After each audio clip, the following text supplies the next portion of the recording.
I'm Casey Grillo. I play drums with Queensryche, and I love VooDoo Chef. It's amazing stuff. My wife and I cook with it all the time. Thank you, VooDoo Chef.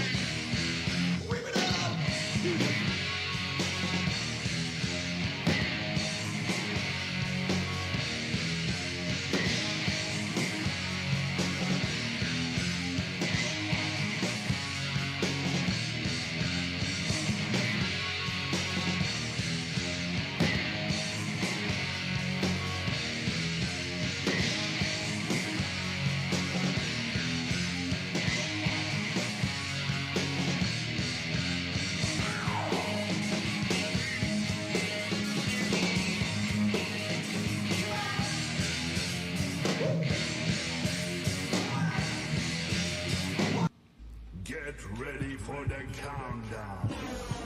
10, 9, 8, 7, 6, 5, 4, 3,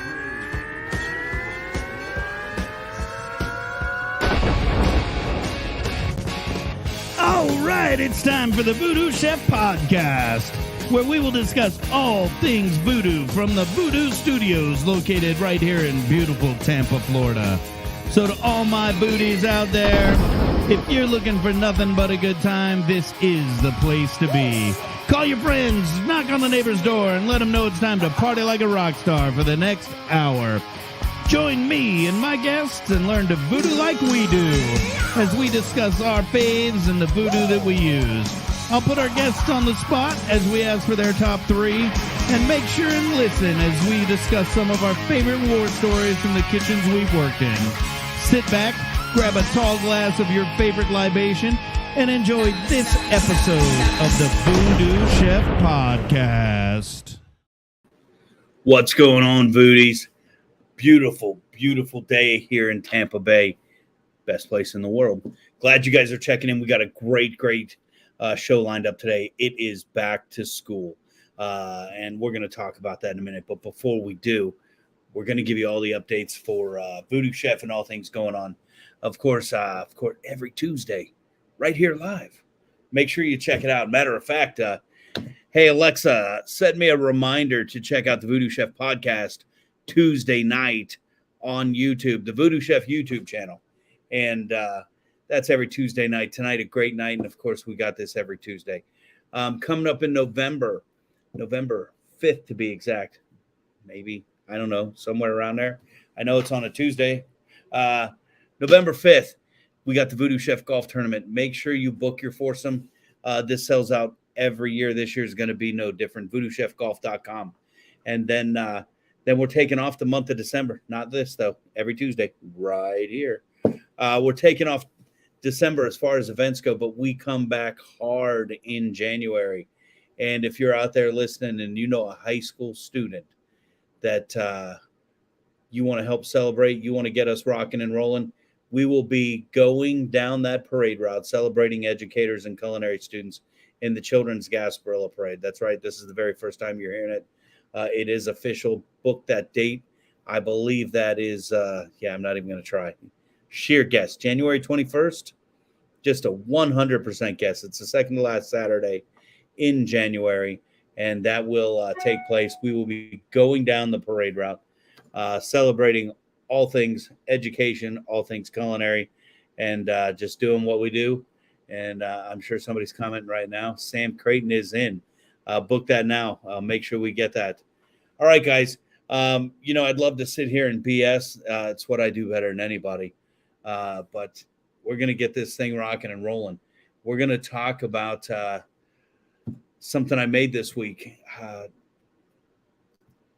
Everybody's going to say, dude, it's really not voodoo. But you know what?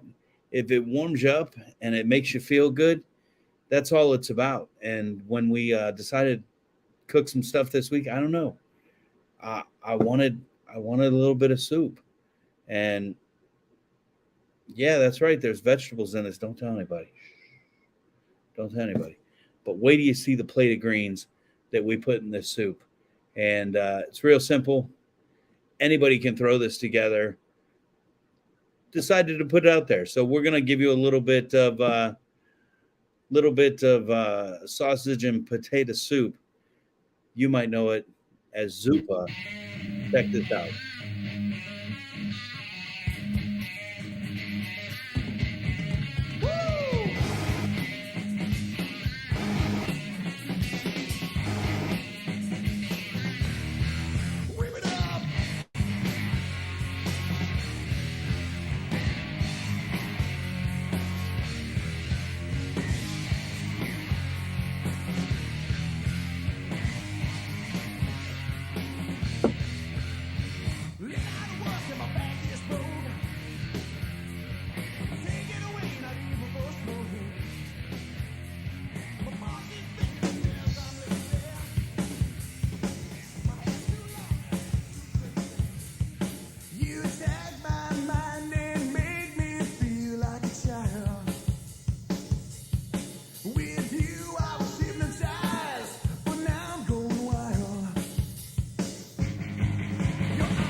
And just like that, Foodies, guys, this is up there. And remember, if you are listening to this on iTunes or any other place that you stream your podcasts, you're listening to this and you're like, why the hell are we listening to this music every damn week? It's because there's a video playing, fools, and you can't see it. So make sure you check us out live or go back and watch the podcast on our YouTube channel so that you can check out all the yummy goodness we're cooking. And, of course, you know, that was my version of the soup made famous by the big OG, the original gangster, Olive Garden, Zuppa Toscana. And, guys, here we go. Watch this. It's time to bring in my pals. Big Eddie C., what's going on? Not enough, man. Cheers from the green room. I don't know if you saw it. What was in the green room? Can't tell you. It's a secret, but they're cheering you on. Oh, fuck. They're cheering you on. Oh, I don't know why the fuck anybody would be cheering me. Shit. Oh, because you're Big Eddie fucking C. Come on. And, the newest member of our little trio here, Mr. Thank you, Patrick champ. Hart. What's going on? And, just like that, PR. bam, it's the VooDoo Chef podcast. We are back. Dude. We're like the 80s. We are back. Mm-hmm. And we are talking nothing but back in school. We've been back in school here for a hot minute, but most of the country, well, how about not most? Some people wait until after whatever that holiday is we just had that I can never remember. Labor Day. That one. That's the That one. I refer to it as Tuesday. Some people have no idea why. I've been in Florida my whole life. I don't remember starting after Labor Day, but I guess some people wait, and now it's official. Everybody's back in school, and a lot to talk about, man. I mean, we're all educators, and we've got Sam Creighton sitting in the chat room there. Everybody else, feel free, join in, type in your questions, and I'm going to break game here. I'm going to break game because, sitting in the green. I know, dude. I know, but I can't wait. I can't wait. I'm excited, dude. The last time, I'll give you a hint who was cheering you on. Last time we were together, we may or may not have been drinking before going to a meeting at a place that we all worked. And you almost got us all beaten up, which I doubt would have happened based on our size. But bringing him in right now so I don't have to text him while he's in the other room. I don't have to. That big drink I poured at the beginning was for you, my friend. Let's bring him in now. Fucking professional educator of an A school, joining the VooDoo Chef podcast for first time in a long time. William Workman, what is going on, buddy? Talk about cheering. I'm going to tell you right now, people across the world have stopped what they're doing because you're on the VooDoo Chef podcast, dude.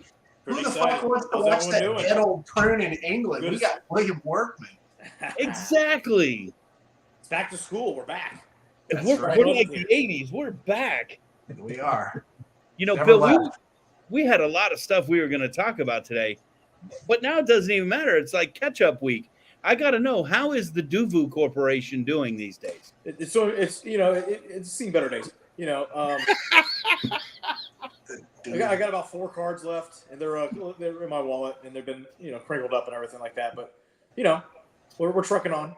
Oh my God! So VooDoo is not in competition. maybe spring. maybe in spring.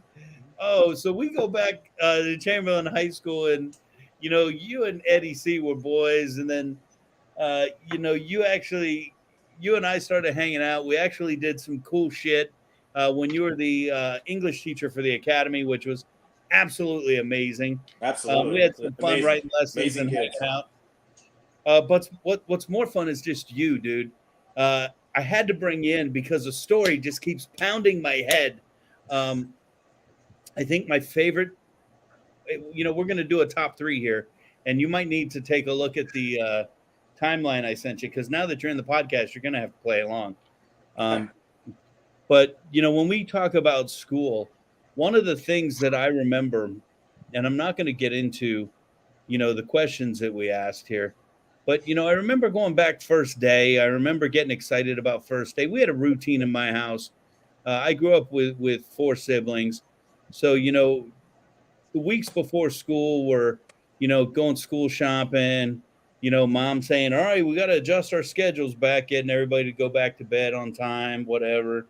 And then the excitement of first day, and it really was an excitement, not an excitement about school, just an excitement about going back and socializing. And I got to tell you, before I tell my Bill Workman story, we're all in different arenas and different segments out there. I get to visit high schools, and I got to tell you, it feels like pre-COVID. I mean, it feels like the students are wanting to be there. They're wanting to get back to normal. They're jumping back in the game. Are you guys seeing the same thing?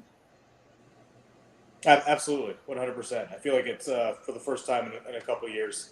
I've got great kids this year. They're You have great kids every year. They're just different type of motivators. you know what I mean. Yeah, every year I have great kids, but I feel like it's kind of getting back to normal. You know what I mean? I feel for the first time in a long time, it was a normal first week. It was a normal, almost done with the first 9 weeks. So I mean, you know what I mean? It's been a kind of a normalcy of being a professional educator and what it's all about. Of an A school. Normal. Not many of us get to experience that, William Workman. Yeah. Not many of us rise to your level, my friend. No, I'm sinking to the bottom. No. Definitely the bottom. I'm my own anchor. It's great. Just going bloop bloop bloop bloop. Oh man. Big Eddie C. I did summer school with Eddie C. I called him like 16 times a day. It was great. What's going on? Fix this. Help me. Oh, I heard that was fun. I wish I could have been part of that. It was very fun. Man, Big Eddie C, what are you seeing in the multiple schools you travel to? Patrick and I, we live in our own little box out there in Irwin. I get to at least go into the high schools and talk to different folk. You travel to a lot of different schools. What are you seeing out there? To me, it's the same. I mean, there seems to be a little more kids in there maybe than the last couple of years, but I'm in a lab with kids that are retaking stuff, so I see the same bunch, man. For me, it's the fucking chipmunk. Second verse, same as the first. Only thing I can tell you that's maybe just a little teeny tiny, like right in between this fucking stapler. Let's see, Arts, I'll direct it to you because you've got a young kid. So if you rewind it, how old's your kid? He's 4. He's 4.5. Yep. Going in 13. All right. So rewind it about 3.5 years. Uh-huh.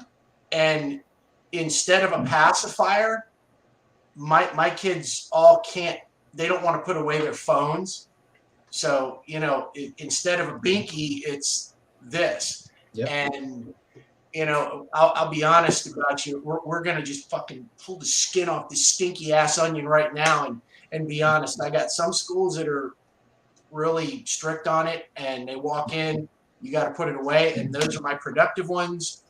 And then there's the ones that just they weren't real fucking strict from day one, and so now it's like the pot is boiling. And the lobsters are all trying to fucking fly out. You just can't push the lid back on because those angry bastards are like, fuck this shit. I'm jumping out. So, Big Eddie C, you said two magical things right there. You said day one and big angry bastards.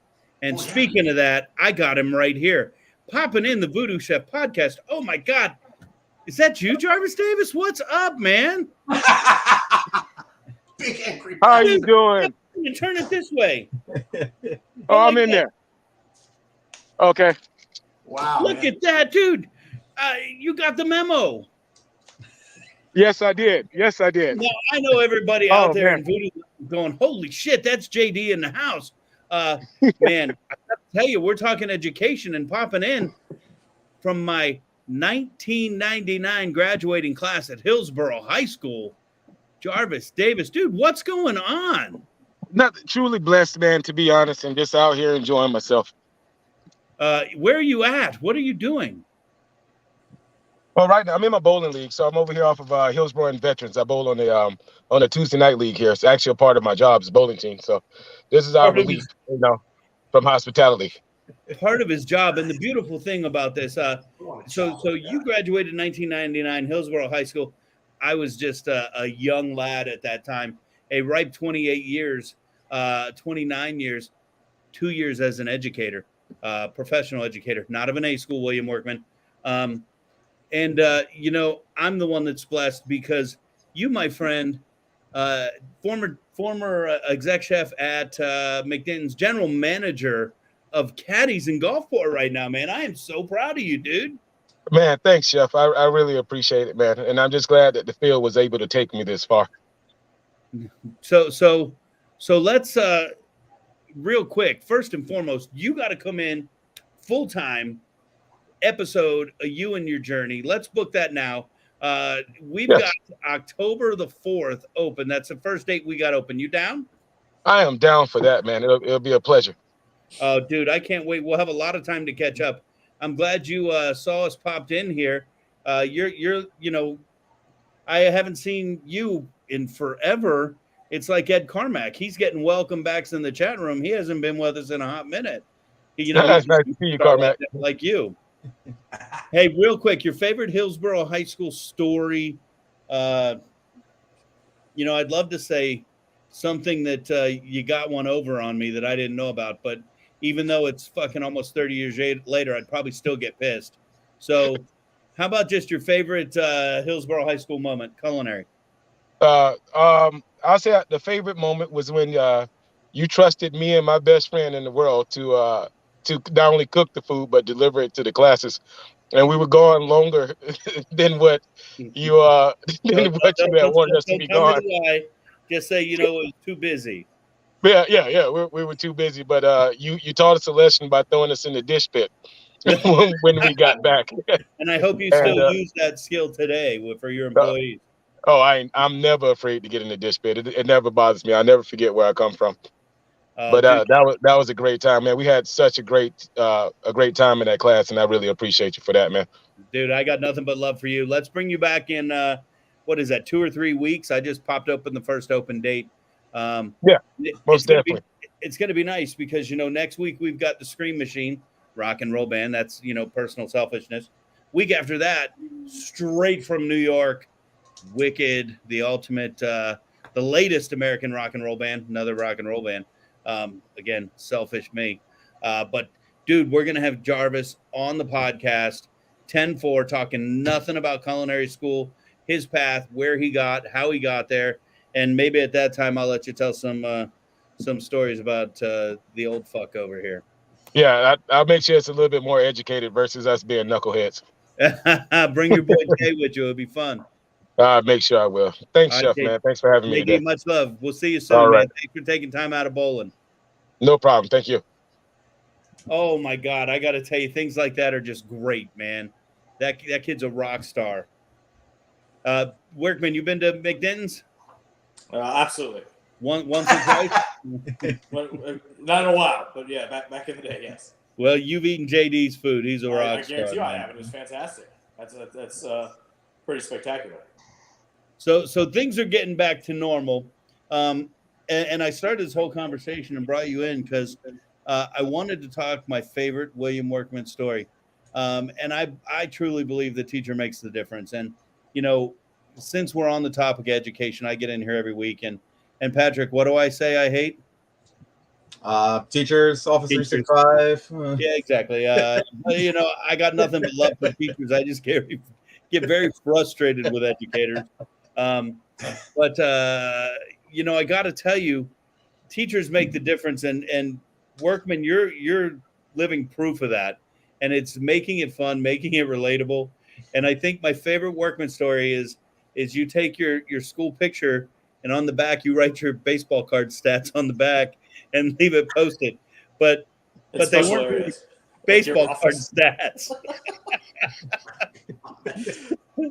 The spark is gone, but then it's back. The one that stands out in my head was driving into the bushes or something with your bike or falling into the bush. Yeah, that was a good one. Oh my God. Oh, dude, you're a rock star. And Big Eddie C's favorite. What's your favorite picture that we post off in Big Eddie C?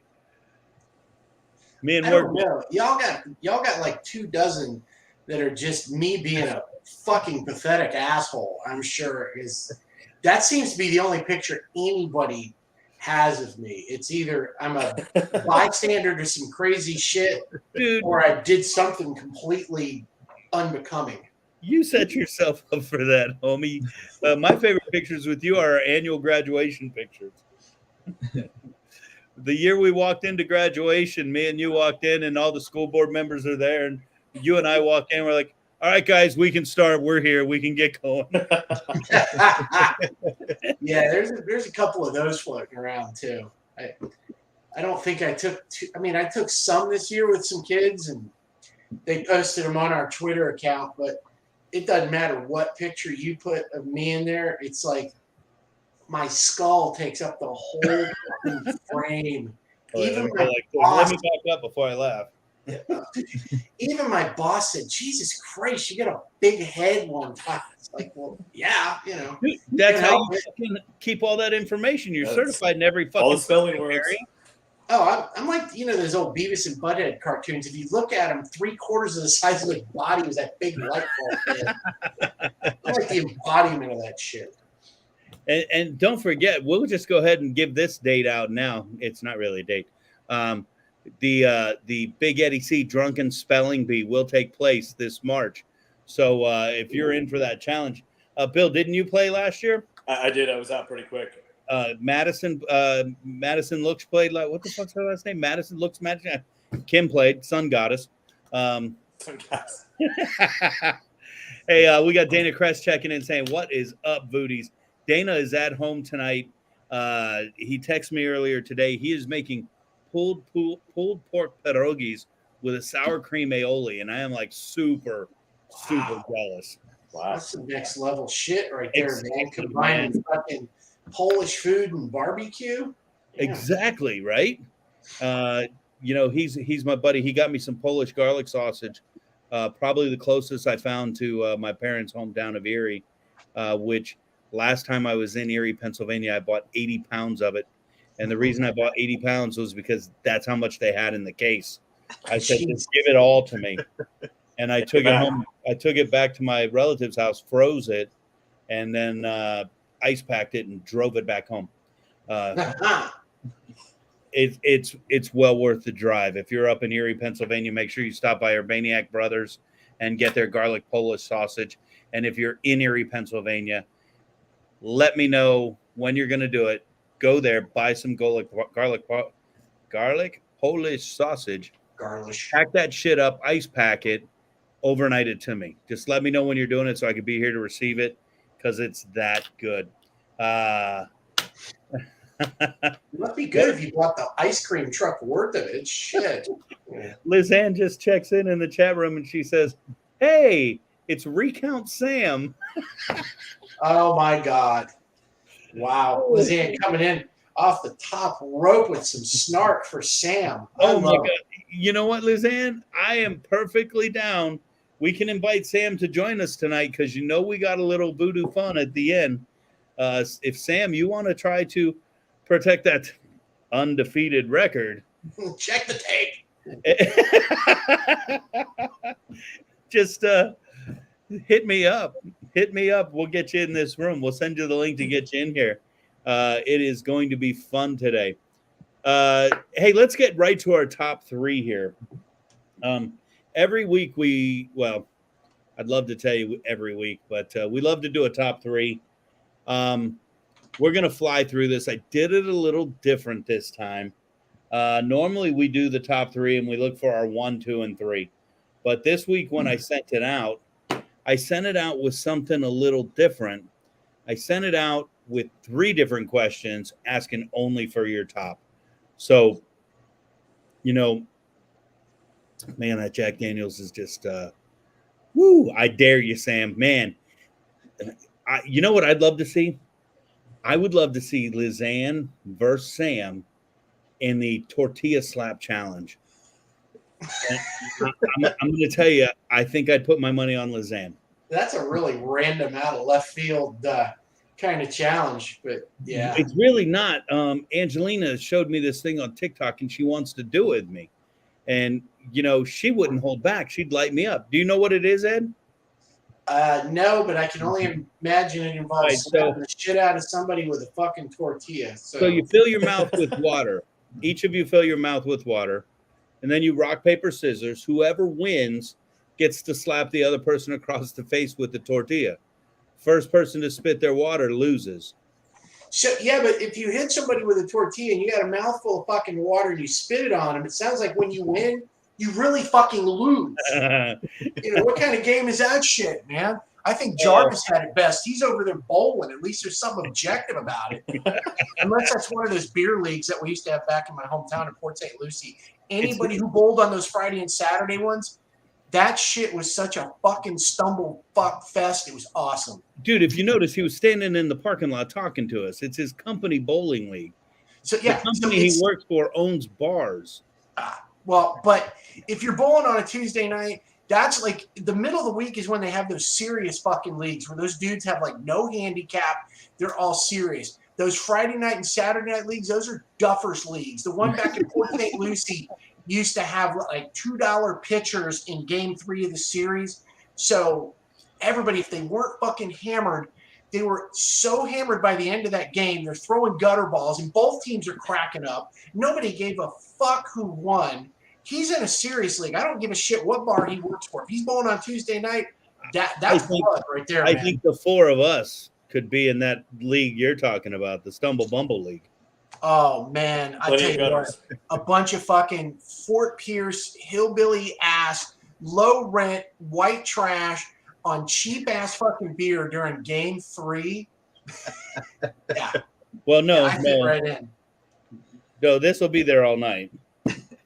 This will be there. In better shape than they were because, nobody looked any good. I did not bowl in it. The times I'd go back home to visit my friends, I'd roll up there on a Friday just for the entertainment. I mean, it was like a comedy show just baked into it. You know, you get to catch up with your friends, plus you watch them just like abject assholes too, because nobody made it to the end of game 3.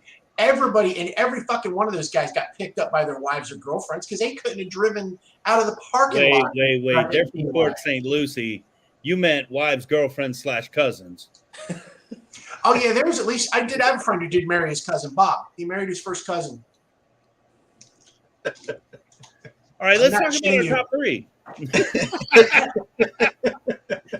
All right, so this week for the top 3, you know, I didn't think it would be – we've done our top 3 favorite school minute moments. I don't know when the fuck that was, but I know we did it.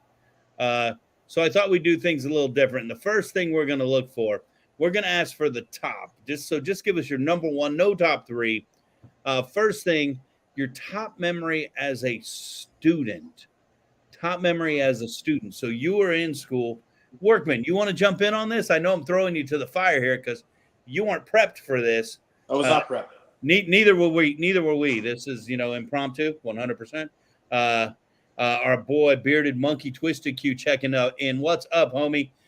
You've been posting some mad shit, getting ready for some events here, and I saw you doing like 20 something Sammys or something.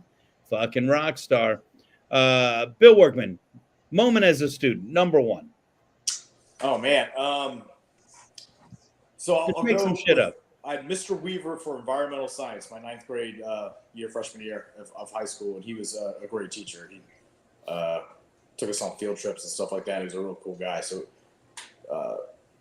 that kind of got me thinking that maybe I wanted to get into education, which here I am 90 years later, still teaching. Professional educator of an A school. Thank you, Mr. Weaver. Thank you very much. And Workman, you and I went on a field trip one time. Remember, we ran out of gas and yeah, I called you a couple times. We've gone on a couple field trips. That was one of the first times I got to experience Red Rage. It was awesome. It was a slight moment of I lost. I miss those days, my friend. I miss them hard. Then we had to get off on like a. Yeah, Gary Jones says, Gary Jones, Ed, keep it to yourself. Gary Jones says, I know where there's a gas station. Follow me. And he takes us on a fucking toll road. None of us had any money. So now we're running tolls in the fucking rental vans. But it's like everybody's calling me on the phone and I'm on the phone. So I'm not answering the phone. First, dude, pick up your phone. And then everybody in his car is calling me. Somebody in the back of my van says, Workman's trying to get a hold of you. He's out of gas. And now he's next to me. And I look over and full on Red Rage is like, what the fuck, dude? I mean, they gave us the van on empty. So then I called Gary. He's like, I know where there's a gas station. So we pull off on a fucking toll road. So now none of us have money. I'm like in my van going, yeah, I don't carry cash. And you guys got any change? Like a hobo asking the kids in the car for money. We run all the tolls, all 3 of us. And then, of course, we're late because Gary had no fucking clue how many exits away the gas station was. I mean, one of the best field trips ever. I made it, too, on fumes. Yeah, and we're still here today to talk about it. Patrick He's Arts, still educating. favorite moment of as a student, Patrick Arts. I guess for me it would have to be just the camaraderie and peers, not really having a whole lot of cares. I mean, now I look back at high school, it's like, well, damn, kind of wish I was still in high school some days and not dealing with all the We can red make that tape happen. and bullshit and adults. We can make that happen. Get you right back to high school. Well, no, back in high school and in the classroom as a student, not necessarily in the front of the room. I mean, like one of my highlights probably is me just being in the music department, music classes, and just hanging out and having fun playing. Met your wife there. Yep, exactly. Awesome. That's definitely one of the best. Big Eddie C, favorite moment as a student? In what? High school, elementary school? You pick. Favorite moment. For whatever reason. There are way too many. It's probably, both of them occurred my senior year. It's probably a tie between when I looked across the room to another classroom, they had their door open. There was this girl, Daphne, who uncrossed her legs. That was pretty fucking awesome. There may or may have not been a bearded monkey involved, but only Big Eddie C. No, I think my other favorite moment was when I got thrown out of my very last class. So, your last class, and you get in thrown high out. school. Yeah, we were in the media center. We had taken a final for this computer class because there wasn't any room in the lab, and we all finished in like 30 minutes. So there was still an hour and a half left to sit there. It was just like now where it went from like 10 to 12, and you put a bunch of teenage guys in a library, hour and a half until they walk out of high school for the last time with nothing to do. And I don't know, we started throwing shit at each other and flicking each other off and saying fuck you. And guy sitting across from me at the table, he pulls out his pen and he goes like this to try to write on my arm. So I lean backwards and just fall on my ass because I'm trying to avoid it. And of course, who gets caught? Me. And not him. He's sitting there like a fucking little angel boy. Like he didn't do anything. So the teacher said, get out, go to student affairs, tell them what you did. So I walked out. Instead of making a right and going into the building, I made a left and I went to our football coach, who also taught a class called Marriage and Family, and I'd taken that already. I just went into him and I said, Coach V, I got thrown out. I told him why, and he said, just stay in here for the last while. Nobody's going to look for you. So, and they didn't.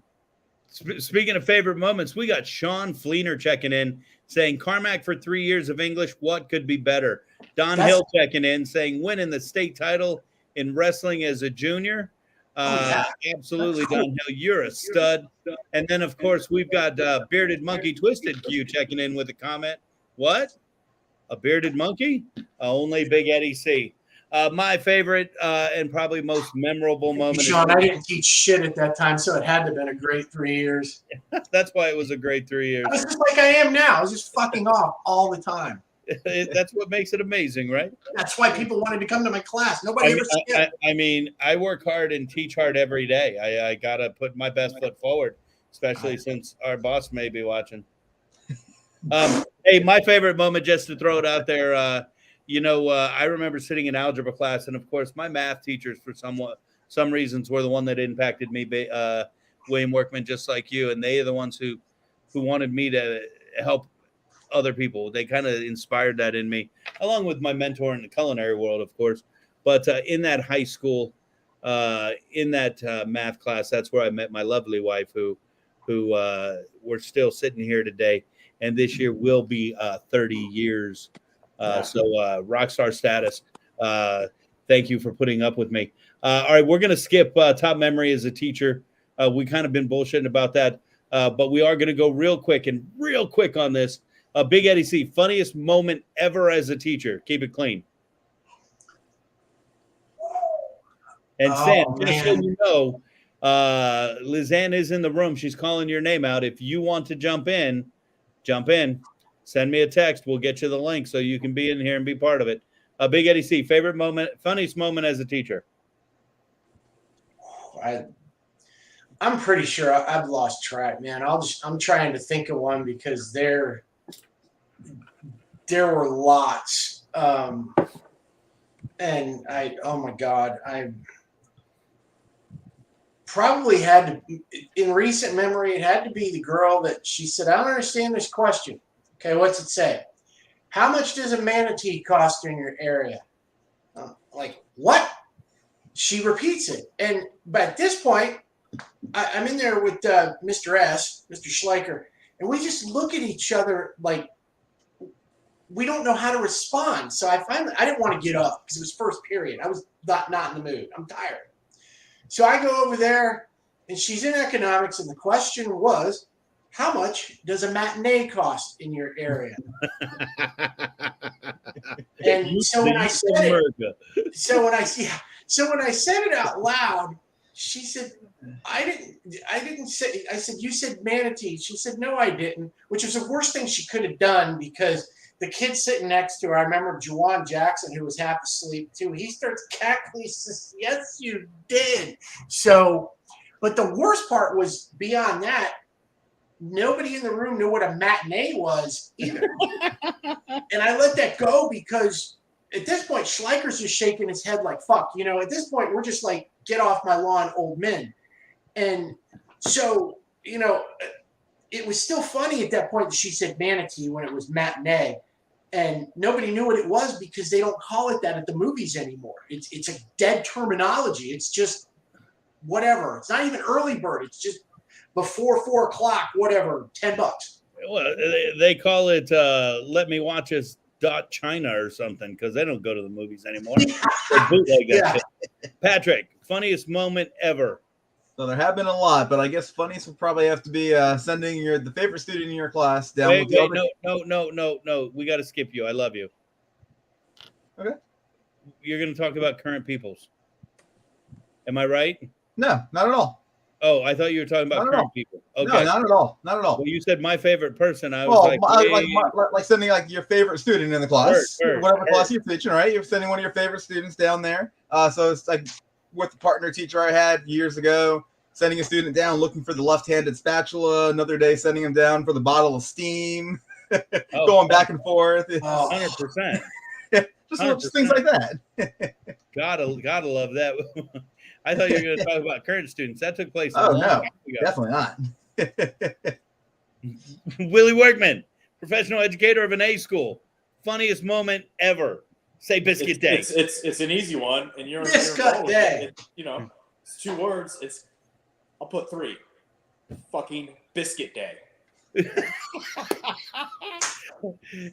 No matter what I'm teaching, no matter what we're doing, we could be reading Hamlet, we could be taking a test. As soon as that door opened, everyone stopped and screamed, "Biscuit day!" And biscuits would be all over the place. Workman's classroom was a whole half a hallway away, and you could still hear when that door opened him yell, "Biscuit day!" And, oh my God! And one day I had to walk down to witness this for myself because no matter who it was that was selling biscuits, we're like, all right, you got to go over here. And they're like, can I go to Workman's class first? Because they all wanted to experience it. So we get them to you, and it's insanity because you were right. I came down to witness it one day, and everything stopped. And here you are on stage, biscuit day, and everybody playing the Price is Right. We played Price is Right. Everybody got their free biscuit because we didn't charge for them. But then Bill would always say, "I need 2," and he'd set one on the desk, and as soon as everything was done, they'd play Price is Right. He'd write a number on a piece of paper and he'd just throw it out into the fucking crowd there, and everybody would get to pick a number, and whoever was closest to without going over, Price is Right rules, would get the extra biscuit, and this happened every day. Oh my Best God. teacher ever. Oh, those best teacher ever. But it's those moments that people are going to remember forever. Like we got Sean saying that when Ed taught, it was all music for poetry and lots of farts because too many veggies were eaten for lunch. Hey, I want to clarify. It didn't matter if I had veggies or not. Let's be honest. Oh, I think my funniest moment ever is, and guys, I had to think long and hard about this because we were idiots. We collectively, along with some of our pals, were idiots. Too many trips, too many field trips, getting lost, doing all this stuff. But I think one of my funniest favorite moments ever. I was brand new at Chamberlain High School. We were up for accreditation at that time, and it was done school by school. And at the end of the visit, normally you would take the team out to the evaluation team out to a big dinner and thank them and celebrate them, kiss their ass so that they wouldn't grade you too hard. My principal at the time, who I absolutely love, Miss Pam Peralta, says, I want you to cook the dinner for him. We're going to do it right here on campus. So we did, and it was wonderful. But Pam didn't take into account the time that we needed to clean up at the end of the event. So we feed them, and we're in the kitchen now cleaning. And Pam and the assistant principal, Richard Shanti, come down, and they're like, all right, it's time to go, chef. We're going to lock up the building. I'm like, we got all these dishes. She goes, you have 15 minutes. And she walked away. And I'm like, there's no way that's going to happen. But we're doing our best. Here comes Richard Shanti. All right, boss says it's time to go. I said, all right, everybody secure the food. Let's get out of here. So they do that. And I go, all right, Richard, let me just go get my motorcycle and drive it around to the front of the school so that we can get out of here. And he goes, dude, we need to leave now. I'm like, what do you want me to do? Drive it through the fucking hallway? He goes, I don't care. We need to leave now. I go get my motorcycle, and I got that bitch propped up in the 300 hallway. No. And he goes, dude, drive it right up the hallway, turn it towards Peralta's office, shine the light in there, and start revving the engine. She'll freak out. Like, let's go. He goes, you're going to do it? I go, fuck yeah, what do I care? Let me get on the back. So me and Richard Shanti driving down the 300 hall on my motorcycle, taking that bitch, pointing it right at the principal's office and doing nothing but having a blast. And that's when it was fun. And it's still like that today. We have a blast every day doing what we do, and that's what makes it amazing. Guys, nothing but love. We're going to come back here in just a second, and we're going to bring in some of my favorite educators out there. And we're going to, well, aside from you folks, of course, you're my homies. But we're going to bring in some educators who are out there in the classroom today. William Workman was supposed to be in that group, but we can't, he's part of the family. We'll be back in 3 minutes, guys. Hold tight. Don't go anywhere.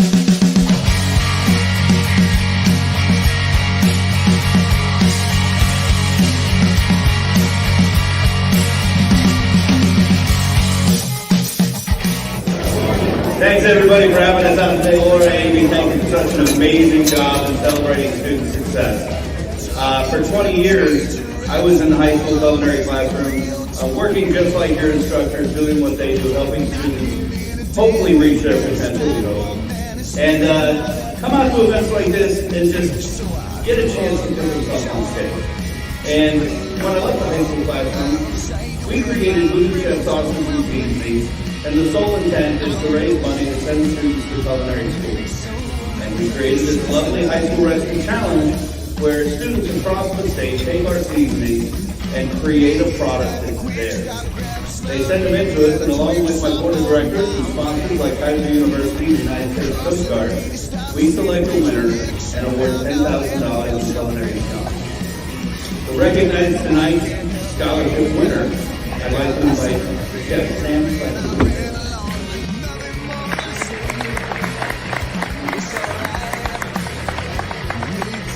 All right, so are you ready to know who the winner is? Is there anyone here that competed in the You did, okay. One turn. Oh, there's some over here. Okay, fantastic. Well, our winner comes from Strawberry Crest High School, and her name is Erica Youngs. Waiting there for me.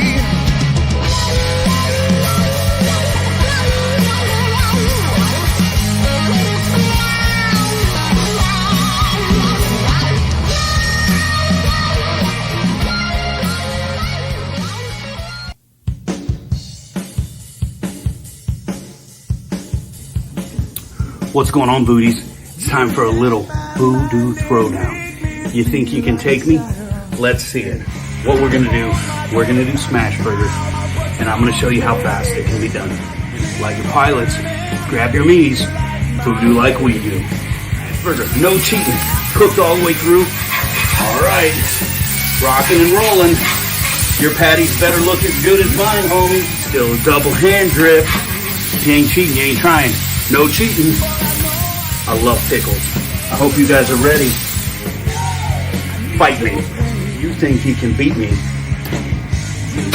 Tag me, at me, slash me, duet me. Whatever it is, you do.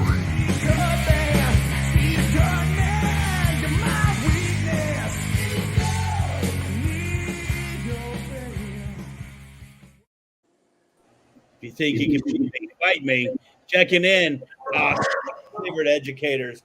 Miss Lady. Miss Lizanne Polito, her name says blonde lady. The curriculum guru. Just amazing. And then Chef Paul Bonanno. Congratulations on not just Erica Albritton winning the high school recipe challenge, but placing 12th in the nation in stars. And Ed's dogs have joined us in the podcast as well. And if you take your phone and go like that, it'll give us a different look at it. What is going on? Paul, let's start with you, man. Tell us real quick about, first, I want to know what the feel is like at the K-12 in the culinary. Does it feel, I hate to say pre-COVID, but fuck COVID. No, it does. Like, that's how I describe it to everybody that asks me how the year's going. I'm like, we're back to 2019. The kids are into it. They're excited. They're showing up. They're trying because they know participation trophy time is over. And they care again. It's really awesome. We're off to a solid start. Can we go back to 1983?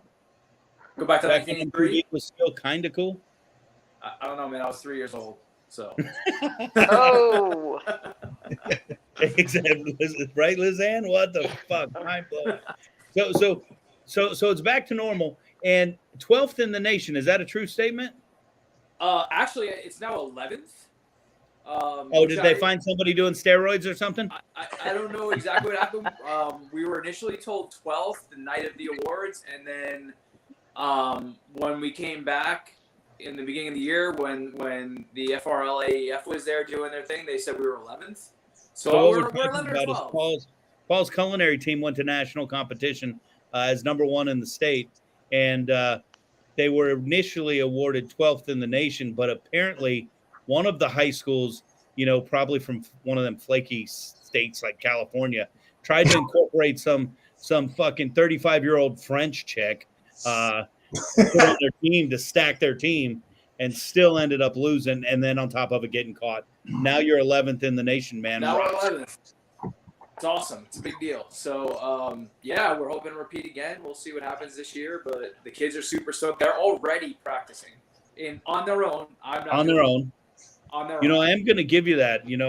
A lot of schools, you see their teachers practicing like 24/7 with a competition team.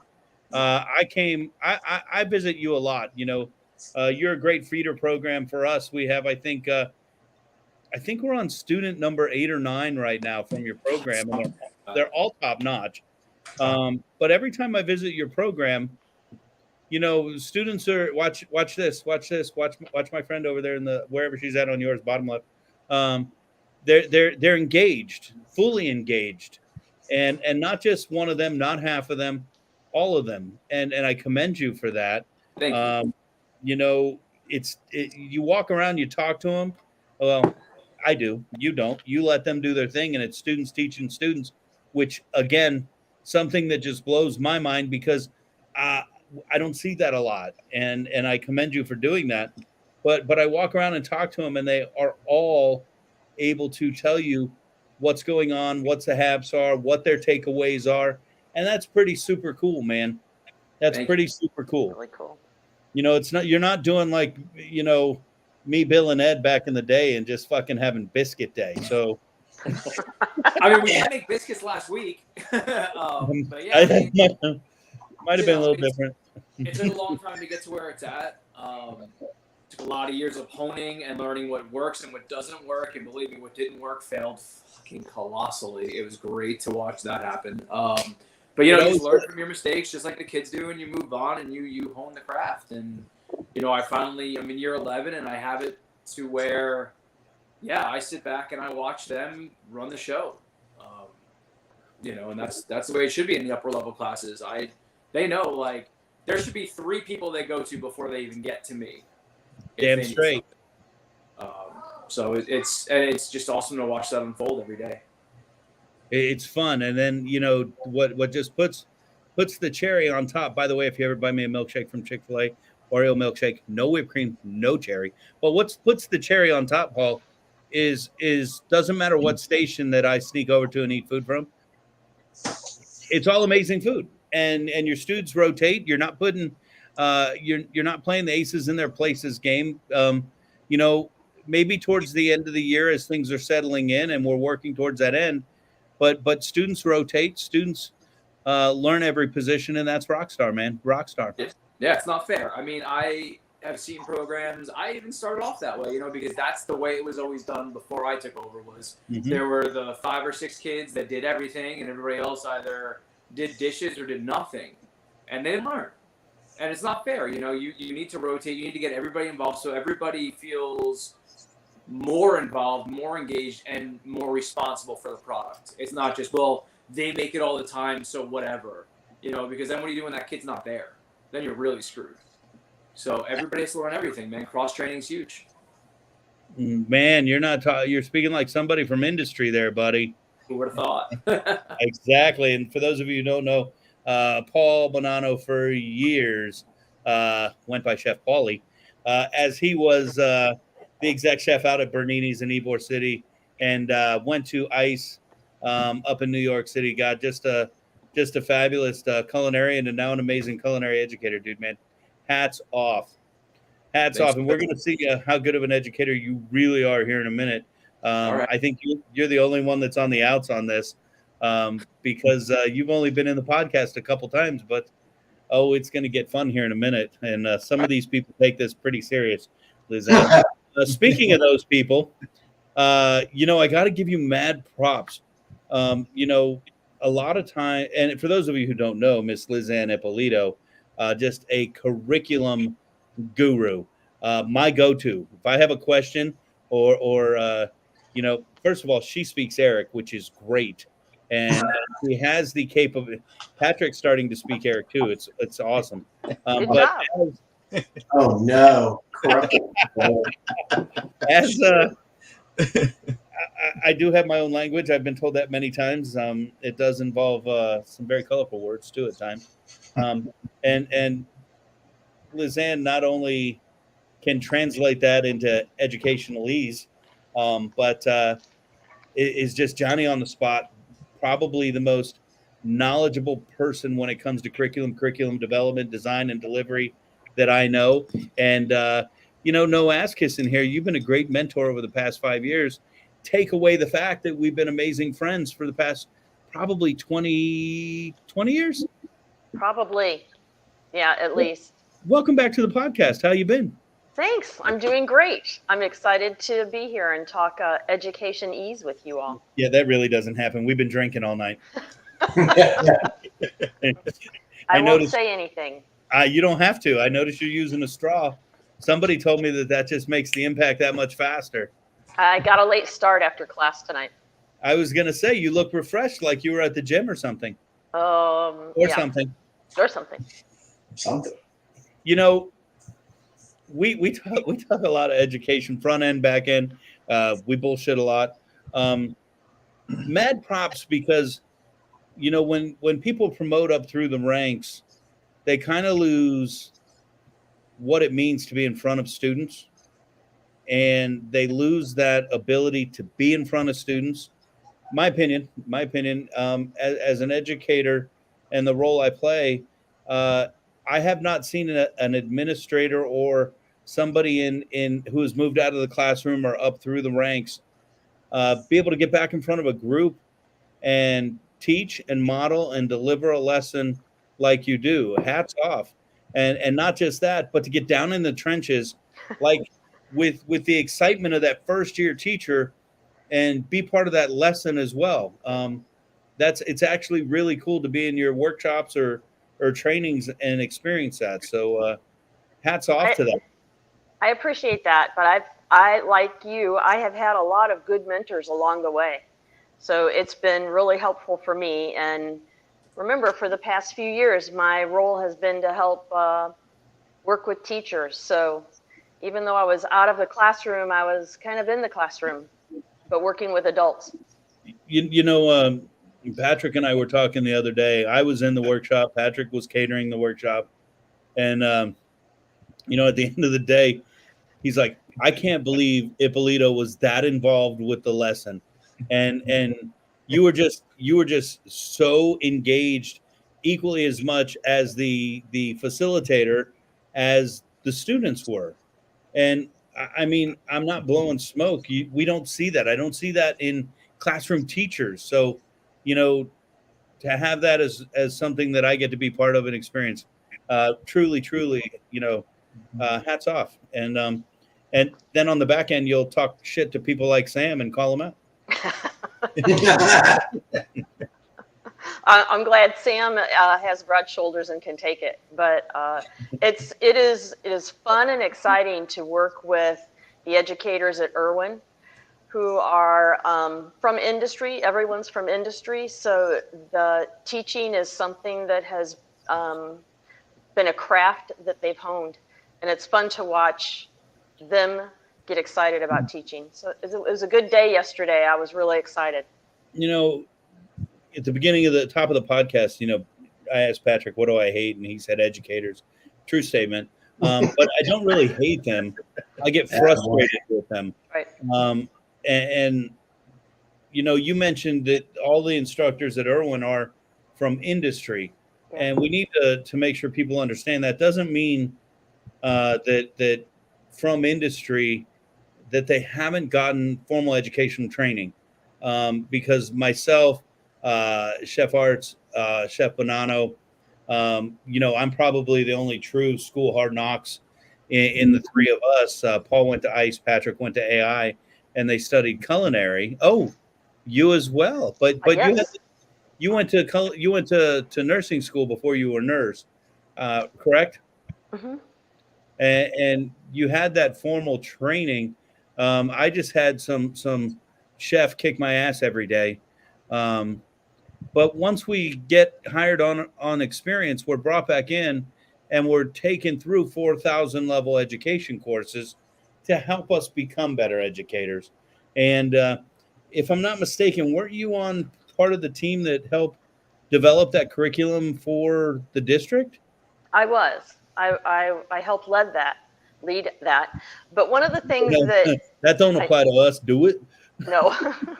But one of the things people forget is that not only do people from industry who are teaching their craft need to keep up their licensure and stay up to date with their craft, right? But you also have to maintain your teaching certification. So it's double duty, and people don't realize what a specialty that is to be able to have two careers, one in your industry and then one as an educator. It takes double duty, and it's really hard. Yes, Ed, autistic Ed, six-year-old autistic Ed. She said double duty.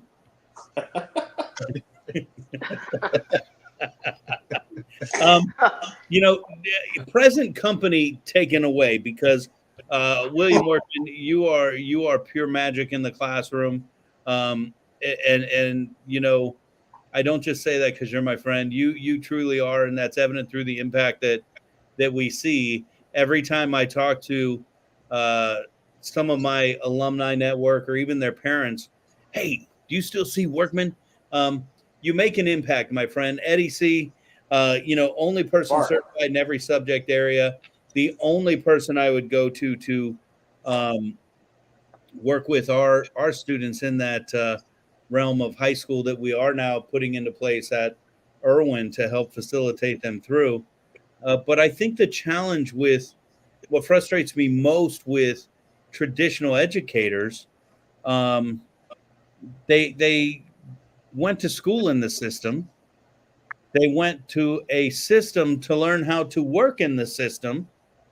and then they come back and work in the system. They never went out and experienced anything else. And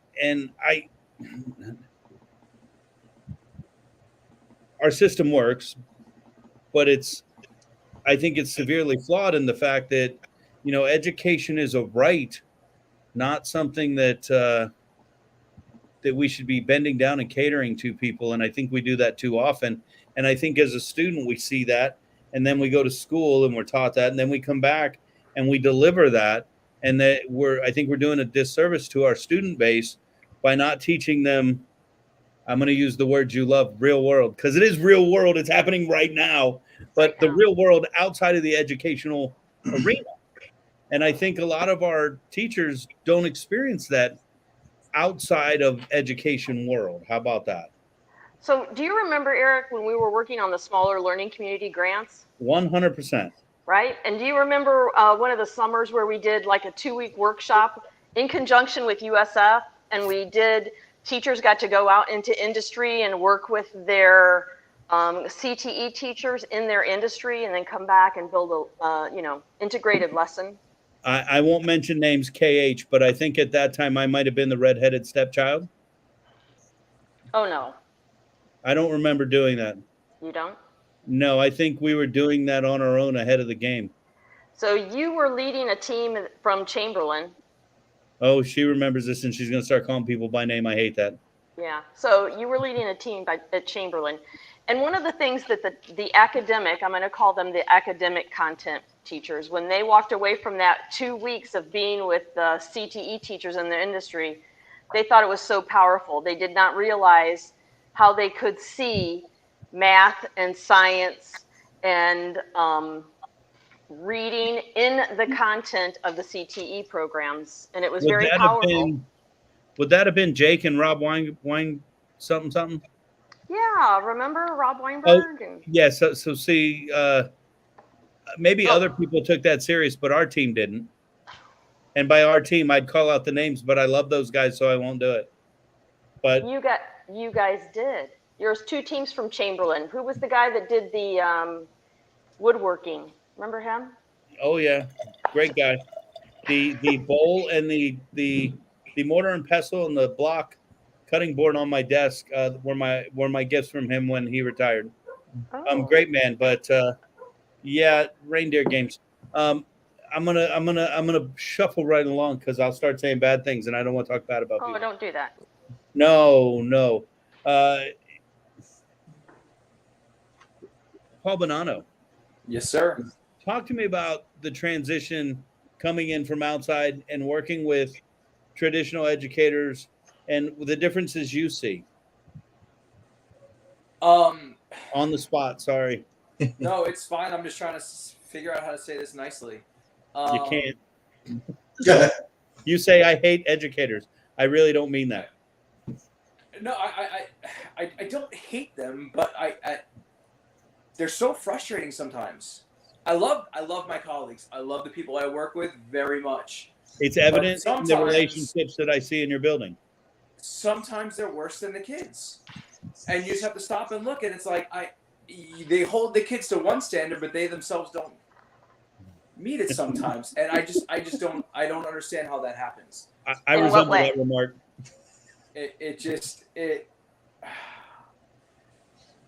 Go ahead, Liz. I'll never forget my first day at Crest. I started mid-year, and I actually started on Martin Luther King Day.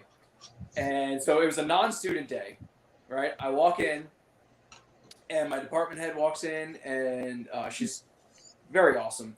But she hands me my keys, and I'm like, what do I do? Like, I literally came from Bernini a week before, and then I walk in the classroom for the first time since culinary school, however long ago that was. And she just looked at me and goes, survive, and leaves. And I'm like, thanks. all right, let's go. And it wasn't until those ACP classes, when I started taking those ACP classes and being trained on how to educate, that things started to click.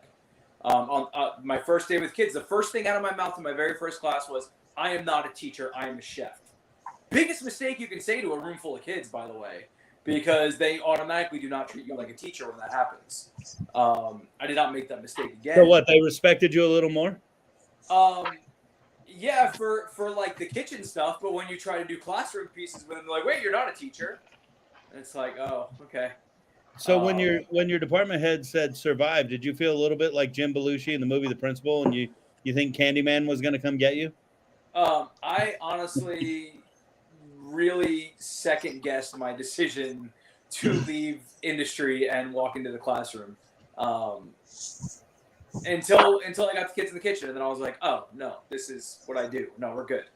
But I think being a chef and being a teacher not too far apart, my friend.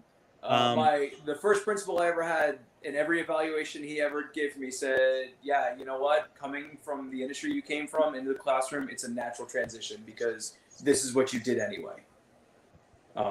You teach your line cooks, you train your staff. It's the same thing.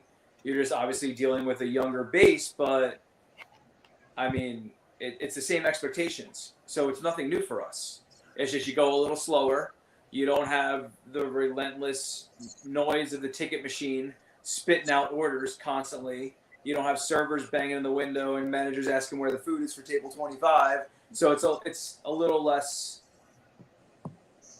sense of urgency, but it's break it down to its core. It's the same exact thing we were doing in industry. I think it's different level of stress.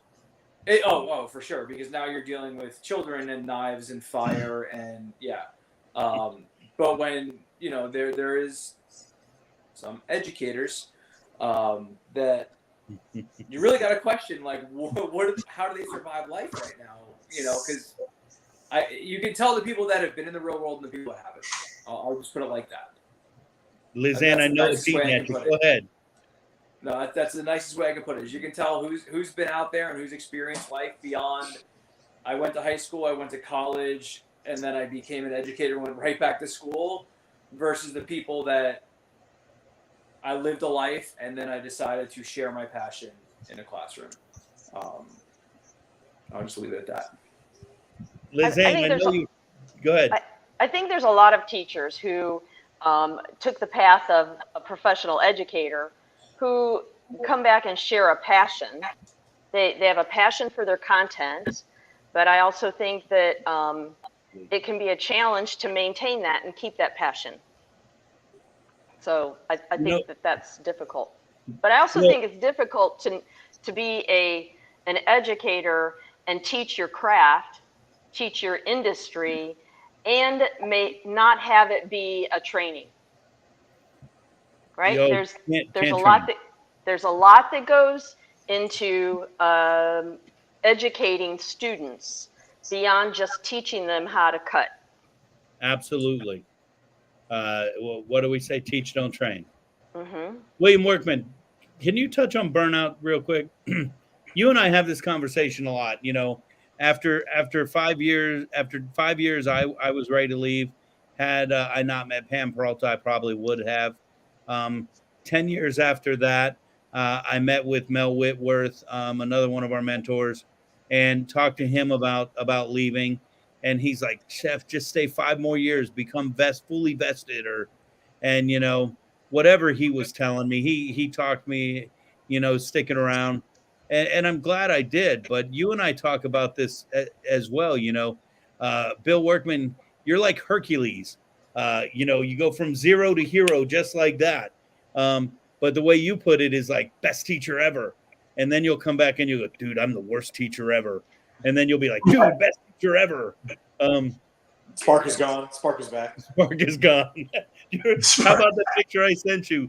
The spark is back. And I sent you a picture of all Lizanne's balloons that look like fire. Spark was back when you sent that. Yeah, but it was gone 30 minutes later after I popped the balloons and took the second picture. 3 seconds. Talk about that, man, because you're one of those guys who was influenced by an educator, and you said, this is what I want to do, and I want to give back. But you lived out there and did a lot of other jobs during that time as well. What are your thoughts on that? Well, I mean, this is my 22nd year, so I've been doing this since I was 22. So and that's why you're a professional educator of a nation. Yeah. So I'm now kind of like, I'm in it. I have a 4-year-old too, so there's no doubt about it. So you have your bad days, you have your good days, and I mean, you just keep going. I mean, you make the best of what you get. You try to stay positive, and I think if you stay positive, the kids are going to stay positive, and I think that's such a big bonus with that. And keep on going, because I think I've got another 40 years. It'll be 92, and I won't be able to hear or see, and I'll still be sitting there in my chair doing biscuit day. Doing biscuit day. Oh man. You talk about that positive attitude, that PMA, and it's tough. I mean, you said you have good days and bad days, and I think that's probably something I miss about Chamberlain. At one point, I think we had 8 teachers working with the academy.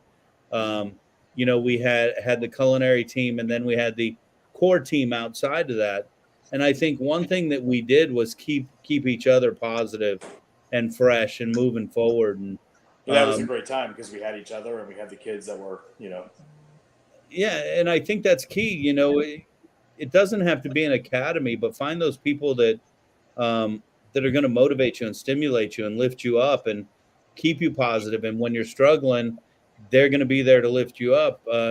We had that pretty strong. It's like Collazo says, steel sharpens steel. And, when you have that strong group around you, it's just going to make you stronger. And, we accomplished a lot over there, and it's because of everything we did together. And our students got to reap those rewards. Absolutely. I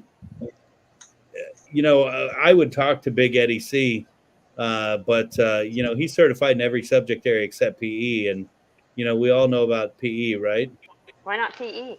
Well, those who can't teach PE. You need 2 certs. You do. You have to have 2 of them now. You got to have health and physical education, or I think it's health and family, whatever it is. There's a whole bunch of different combos for it that you have. So when they went to health, it was like you had to have a health and a physical education certification. So ain't happening. So. But the reality is, Lizanne, those who can't do teach, and those who can't teach PE. Not my line. It's stolen. School of Rock. Got to give that to Jack Black, rock star. Hey guys, we could sit here and do this all day and probably just dig my hole deeper. The more I say I hate educators, I obviously don't hate educators. If I did, I wouldn't be in the business I'm in. I just get frustrated when we're not impacting students to the level that we all could, that we all should and could.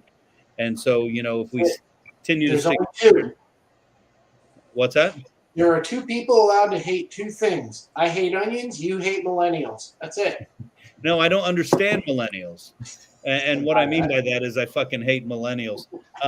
With that said, we're going to put educators to the test here. And we're going to throw a new... You okay there, Miss Ippolito? That's funny. It's true, though. It is so true. I say I hate educators, don't hate educators. Millennials, fucking hate you. Especially since you have all the money, too, fuckers. We're going to do something a little different than Pointless Pop Culture. And I noticed the Sam Creighton stream has turned to crickets. But of course. We're going to challenge everybody now to a little game of Are You Smarter Than a Fifth Grader? VooDoo Chef style. So we're going to turn it over to Patrick Arts. And that's right, my friend. You get to play there, Big Eddie C. So get your game face ready. Patrick Arts is going to facilitate. And the rules are the same as always. First and foremost, if you win tonight, your name will be entered into a drawing where you may or may not be selected the winner of a prize to be named at a later date. So make sure you go all in, because we all know we want that That's a prize that probably doesn't exist. It doesn't. But real simple. Patrick will read the question. I think in true educator fashion, he may or may not have created a PowerPoint. Maybe. And if you know the answer, simply shout out your name. Do not shout out the answer. Patrick will call upon whom he hears first, and you will have the opportunity to get the answer right or wrong. And then if he says it is wrong, we will go back to shouting out names to see who gets it right. He is the judge. He is the scorekeeper. Big Eddie C, so that we can get in the game here. I will turn it over to you, Patrick. Are you smarter? Well, we can't say smarter than the 5th grader because of TMs. So how about this? Are you smarter than a Jack Daniels filled VooDoo Chef? All right. Maybe. Thank you, sir. Probably. So I do have the questions if Erik shares the screen. If not, that's okay too. Completely Well, up to turn him. it on. I don't see it yet. It says it is I shared. got it. Okay, cool. Oh, good. I get visuals. Yeah, I know. so- I'm mad because I had auditory and I had an advantage. Thanks Now for I the Can I poll. get I'll- my 10-year-old in here? Yeah, to help I'll me? try to read as fast as I can. But so it's, I mean, again, it's pretty easy questions, right?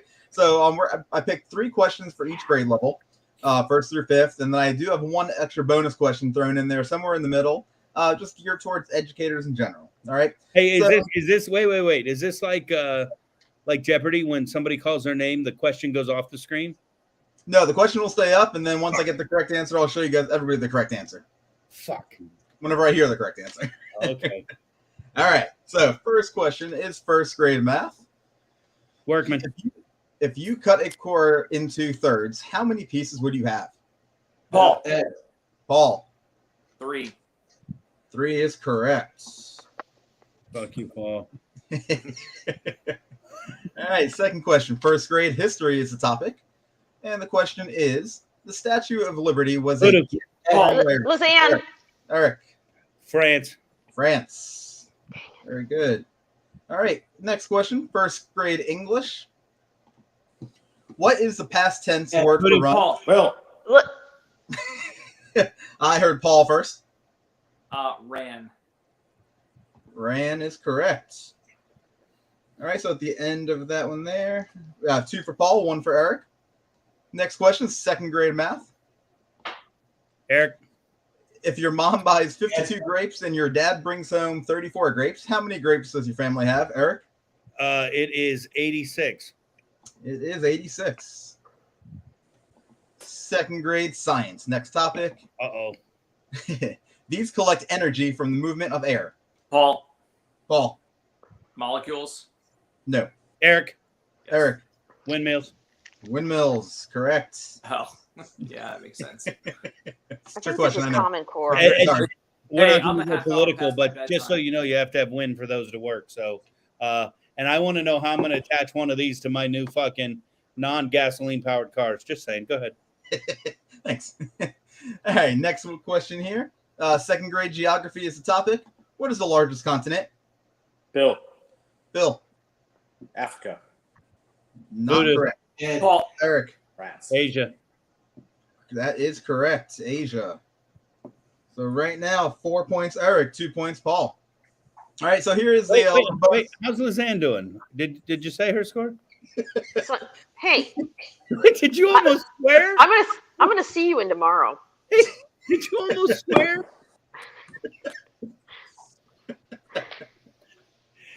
Big Eddie C, are you drinking those heavy beers? No, I've barked it out a couple times, but I just don't beat anybody. I'll hold my jokes. Okay. All right, so this next question, this is that educator level question, so it's gonna be a little harder than all the other ones here. Bonus points? We can do bonus points. We can do 2 points for this one. Why not? Is this gonna be about Charlotte Danielson? No. No, it is not. Who's that? Bitch. What? All right, so for this first part, this is going to be more of a little background knowledge, and then I'll read the question right after this. Oh my God, So- he had disease. The Visible Learning Plus, which is a collaboration by Professor John Hattie and Corin.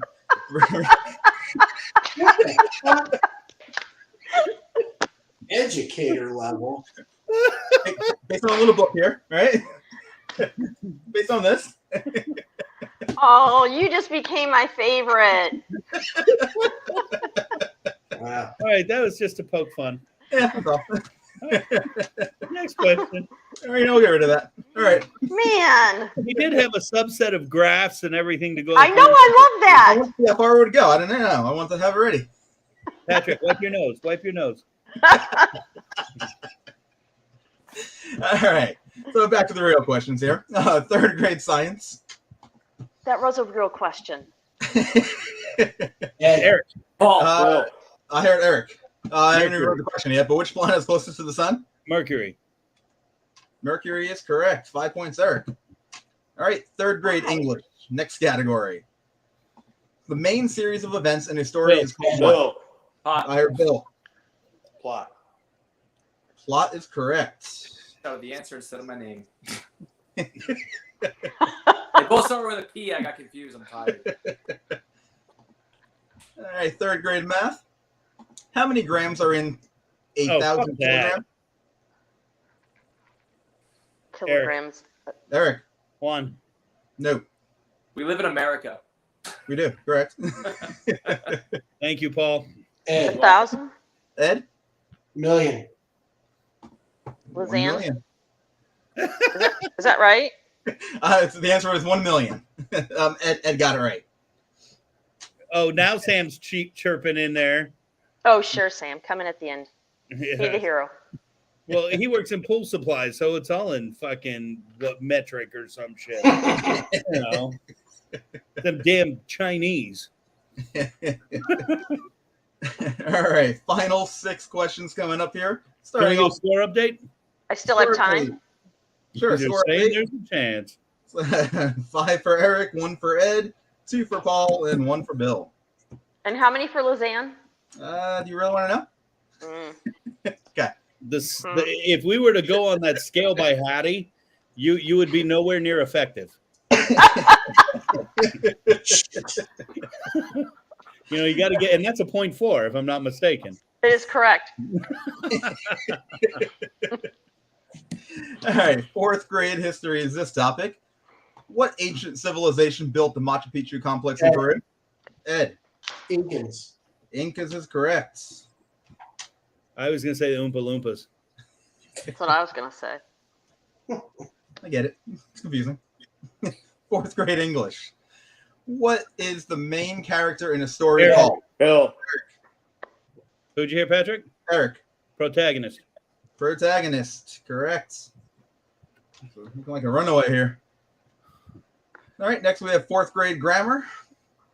In the sentence, Sally is a very good drummer. What part of speech is the word very? Bill? Adverb?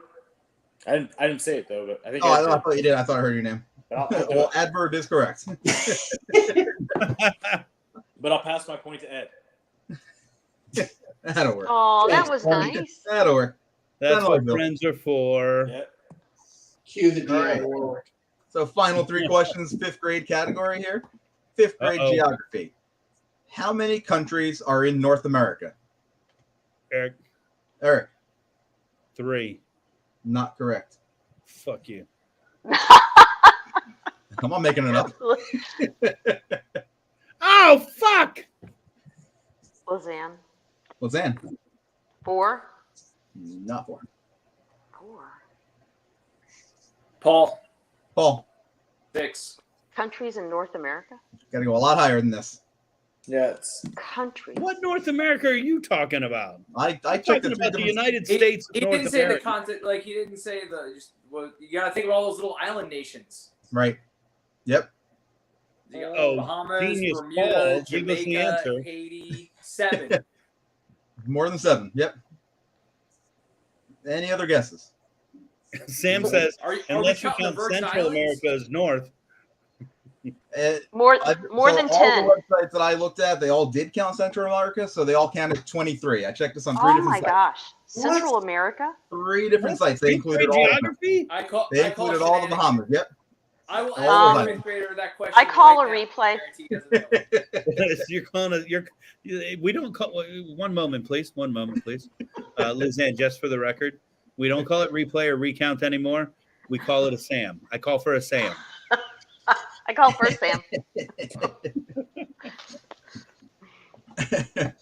All right, and wrapping it up here really shortly. 5th grade. Who is the author of the 1960 novel To Kill a Mockingbird? Bill. Harper Lee. Bill? Harper Lee, yep. All right, and the last. Eddie C, just so you know, you're getting robbed. I heard your name. I waited for a second. I just didn't hear it. I'll pass it back to Eddie C. It's all good. I ain't gonna be like Sam.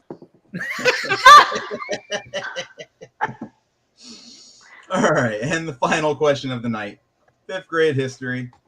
Who commissioned the Lewis and Clark expedition? Ed. Eric. Ed. England. England is not correct. It's not a person. Bill. Bill. Andrew Jackson. No. Lizanne. Jefferson. That's correct. Thomas Jefferson. So to wrap it up here, Eddie C tried to make a nice comeback there, but Eric with 6, Eddie C with 4, Paul with 2, Lizanne with 1, and Bill with 1. Thanks to all on the board. I'm not gonna hear. As always, it's all for just grins and giggles. Nobody needs to call for a Sam, except Sam. Love you, Sam. We love you, Sam. But bastard. You know, just for grins and giggles, we're all smarter than 5th graders, and I agree with Paul. I want to see any 5th grader answer that question and come up with 23. They're going to be. I'll go ask my 5th grader right now. He's right upstairs. Yeah, 23 and me, Pop. Is that what you're talking about? I saw a commercial once. Hey, you know, I joke and say I fucking hate educators, but if I really did, I wouldn't be sitting here with some of my favorite people on a Tuesday night hanging out. I've got nothing but much love for all you guys and everybody out there that is working in the world of education and working towards making a difference. So, as always, next week, great podcast. Join us for Scream Machine. And till then, log on and fight me, guys. See you guys soon. Thank you. See you guys. What's going on, Voodies? It's time for a little VooDoo Throwdown. You think you can take me? Let's see it. What we're going to do, we're going to do smash burgers, and I'm going to show you how fast it can be done. Like your pilots, grab your me's, VooDoo Like We Do. Burger, no cheating, cooked all the way through. All right, rocking and rolling. Your patties better look as good as mine, homie. Still a double hand drip. If you ain't cheating, you ain't trying. No cheating. I love pickles. I hope you guys are ready. Fight me. You think you can beat me? Tag me, at me, slash me, duet me. Whatever it is, you do.